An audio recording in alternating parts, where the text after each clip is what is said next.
علیکم ورحمۃ اللہ وبرکاتہ۔ امید ہے کہ اللہ کے فضل و کرم سے آپ سب خیریت سے ہوں گے۔ ہم ہیں قرآن کے سفر کے ساتھ اللہم فقہنا فی الدین ربی زدنا علما۔ بسم اللہ الرحمن الرحیم، چلتے ہیں اپنے سبق کی طرف۔ ولا تنکحوا المشرکات، نہ نکاح کرو مشرک عورت سے، حتیٰ یہاں تک کہ یؤمننا، وہ ایمان لائے۔ والامۃ مؤمنۃ، اور مومن باندی خیر بہتر ہے، من مشرکۃ مشرک سے، ولو اعجبتکم، اگرچہ تمہیں یہ بات حیران کر دے، ولا تنکحوا المشرکین، اور نہ نکاح کرو مشرک سے، حتیٰ یہاں تک کہ یؤمنوا، وہ ایمان لے آئے۔ والعبد مؤمن، اور غلام مومن خیر بہتر ہے، من مشرک مشرک سے، ولو اعجبکم، اگرچہ تمہیں یہ بات حیران کرے، اولئک، وہی لوگ ہیں، یدعون، جو بلاتے ہیں، للنار، آگ کی طرف، واللہ، اور اللہ تعالیٰ، یدعو، بلاتا ہے، الی الجنت، جنت کی طرف، والمغفرت، اور مغفرت کی طرف، بِإِذْنِہ، اپنے حکم سے، وَيُبَيِّنُ، اور بیان کرتا ہے، آیاتہ، نشانیاں، للناس، لوگوں کے لیے، لعلہم، شاید کہ وہ، یتذکرون، نصیحت حاصل کریں۔ اب اس آیت مبارک میں یہ بتایا گیا کہ مشرک عورت سے نکاح نہ کرو یہاں تک کہ وہ مومن ہو جائے، کیونکہ مشرکین جو تھے وہ حضرت عیسیٰ علیہ السلام کو اللہ کا بیٹا کہتے تھے اور اللہ کے ساتھ شرک کرتے تھے، تو یہاں بتایا گیا کہ ان کی عورتوں کے ساتھ نکاح کرنا جائز نہیں یہاں تک کہ وہ مومن ہو جائیں، اور مومن عورت جو ہے، مومن باندی جو ہے، وہ مشرک سے بہتر ہے۔ اس سے مطلب یہ ہے کہ مومن عورت جو ہے وہ اگرچہ کتنے گناہ کرے گی لیکن وہ اللہ کے ساتھ شرک نہیں کرے گی۔ پھر اس کے بعد اللہ رب العزت نے فرمایا، یسألونک، وہ آپ سے پوچھتے ہیں، عن المحیض، حیض کے بارے میں، کل کہہ دیجئے، ہوا اذن، وہ گندگی ہے،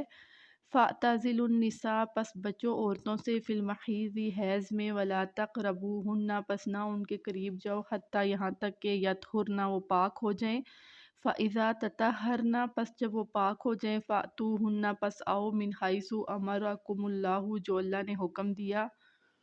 ان اللہ، بے شک اللہ تعالیٰ، یحب التوابین، توبہ کرنے والے کو پسند کرتا ہے، ویحب المتطہرین، اور پاک رہنے والے کو۔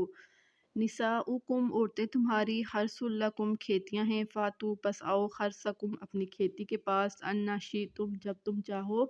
وقدموا، اور بھیجو، لانفسکم، اپنی جانوں کے لیے، واتقوا اللہ، اور ڈرو اللہ سے، واعلموا، اور جان لو، انکم ملاقو، کہ تم اللہ سے ملو گے، وبشر المؤمنین، اور خوشخبری ہے مومنین کے لیے۔ اب اس آیت میں زمانہ جاہلیت کے قول کی تردید کی گئی کہ وہ کہتے تھے کہ عورت حیض کے زمانے میں ناپاک ہے، اس سے کھانا پینا پہننا جائز نہیں، تو اللہ نے یہ آیت نازل فرمائی اور کہا کہ عورت نجس نہیں، اور ایک حدیث بیان کی کہ حضرت عائشہ رضی اللہ تعالی عنہا فرماتی ہیں کہ آپ صلی اللہ علیہ وسلم میری گود میں سر رکھ کر قرآن پاک کی تلاوت کرتے تھے، اور پھر ایک اور حدیث مبارک میں ہے کہ آپ صلی اللہ علیہ وسلم اعتکاف کی حالت میں تھے اور کھڑکی سے حضرت عائشہ رضی اللہ تعالی عنہا سے کپڑے مانگے، تو حضرت عائشہ نے فرمایا کہ میں ناپاک ہوں، تو آپ صلی اللہ علیہ وسلم نے فرمایا کہ اے عائشہ، تیرے ہاتھ نجس نہیں ہیں۔ پھر اس کے بعد اللہ رب العزت نے فرمایا، وَلَا تَجْعَلُوا اللَّهَ، اور نہ بناؤ اللہ کے لیے، عُرْضَةً لِأَيْمَانِكُمْ، اپنی قسموں کو نشانہ، ان تبرو، کہ نیکی نہ کر سکو، وتتقوا، اور تقوی نہ کر سکو، وتصلحوا، اور اصلاح نہ کر سکو، بین الناس، لوگوں کے درمیان، واللہ، اللہ تعالیٰ، سمیع، سننے والا ہے، علیم، جاننے والا ہے۔ لا یؤاخذکم اللہ، نہیں پکڑے گا اللہ تعالیٰ، باللغو، لغو قسموں پر، فی ایمانکم، جو تم قسمیں کھاتے ہو، ولیکن یؤاخذکم، لیکن وہ تمہیں پکڑے گا، بما کسبت، جو کمایا۔ اب اس آیت مبارک میں بھی یہی بتایا گیا ہے کہ ایسی قسمیں مت کھاؤ کہ جن میں تم دو بندوں کے درمیان صلح نہ کروا سکو، کوئی نیکی نہ کر سکو۔ بما کسبت قلوبکم، جو کمایا تمہارے دلوں نے، واللہ، اللہ تعالیٰ، غفور، بخشنے والا ہے، حلیم، حلیم ہے۔ اب اس آیت مبارک میں یہ بتایا گیا کہ اللہ تمہیں ان قسموں میں نہیں پکڑتا جو تم لغو قسمیں کھاتے ہو، یعنی قسم سے میں یہ نہیں کرتا، یا قسم سے میں وہ نہیں کرتا، یا کسی انسان کی قسم کھا لی۔ اللہ ان باتوں میں تمہیں پکڑتا ہے جس پر تم نے اللہ کی قسم کھائی ہو، اور وہ قسم دل سے کھائی ہو، یعنی